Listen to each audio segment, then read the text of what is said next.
നമസ്കാരം. കേരളത്തിൽ നടന്ന തദ്ദേശ തെരഞ്ഞെടുപ്പിൻ്റെ അവസാന ഘട്ടം ഇന്ന് പൂർത്തിയായിരിക്കുകയാണ്.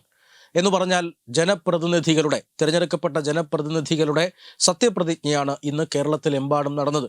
കേരളത്തിലെ ഏതാണ്ട് 1199 സ്ഥാപനങ്ങൾ, തദ്ദേശ സ്ഥാപനങ്ങളുണ്ട്. 1200 തദ്ദേശ സ്ഥാപനങ്ങളുണ്ട്. അതിൽ മട്ടാഞ്ചേരി മുനിസിപ്പൽ കോർപ്പറേഷനിൽ ഇപ്പോൾ മട്ടാഞ്ചേരി മുനിസിപ്പാലിറ്റിയിൽ ഇപ്പോൾ തിരഞ്ഞെടുപ്പ് നടക്കുന്നില്ല. അതിൻ്റെ കാലാവധി പൂർത്തിയായിട്ടില്ല. മറ്റ് തദ്ദേശ സ്ഥാപനങ്ങളിലെല്ലാം, അതായത് 1199 തദ്ദേശ സ്ഥാപനങ്ങളിലും ഇന്ന് തിരഞ്ഞെടുക്കപ്പെട്ട ജനപ്രതിനിധികളുടെ സത്യപ്രതിജ്ഞ നടന്നു. പലതരത്തിലുള്ള കൗതുകകരമായ കാര്യങ്ങളെല്ലാം സത്യപ്രതിജ്ഞയിലുണ്ടായി. ചിലർ ഈശ്വരനാമത്തിൽ സത്യപ്രതിജ്ഞ ചെയ്യുന്നു, ചിലർ ദൃഢപ്രതിജ്ഞ ചെയ്യുന്നു, ചിലർ രണ്ടും ചേർത്ത് പറയുന്നു. സത്യപ്രതിജ്ഞയ്ക്കിടെ ചില പരിഭ്രമങ്ങൾ ഉണ്ടാകുന്നു. ഇഷ്ടദേവന്മാരെയും ഇഷ്ടദേവിമാരെയും ഒക്കെ ഇതുപോലെ പറയുന്നുണ്ട്.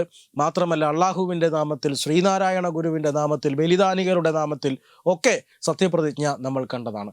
സംസ്കൃതത്തിൽ സത്യപ്രതിജ്ഞ ചെയ്യുന്നത് നമ്മൾ തിരുവനന്തപുരം കോർപ്പറേഷനിൽ നിന്ന് കണ്ടു. തിരുവനന്തപുരം കോർപ്പറേഷനിലെ മുതിർന്ന കൗൺസിലറായ, കഴിഞ്ഞ 2 തവണയും അദ്ദേഹം കൗൺസിലർ തന്നെയായിരുന്നു.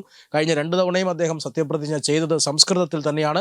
കരമന അജിത്ത് മുടങ്ങാതെ ഇത്തവണയും സംസ്കൃതത്തിലാണ് തിരുവനന്തപുരം കോർപ്പറേഷനിൽ സത്യപ്രതിജ്ഞ ചൊല്ലിയത്.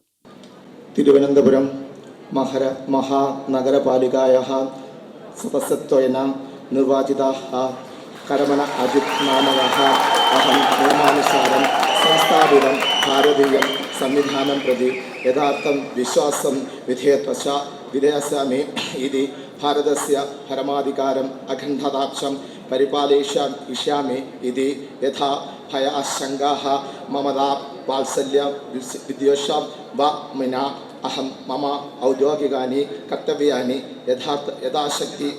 യഥാമതി വിവേചനാശക്തി അനുസരിച്ച നിർവക്ഷ്യാമി ഇതി ഈശ്വരനാമിന സത്യപ്രതിജ്ഞ കരോമി.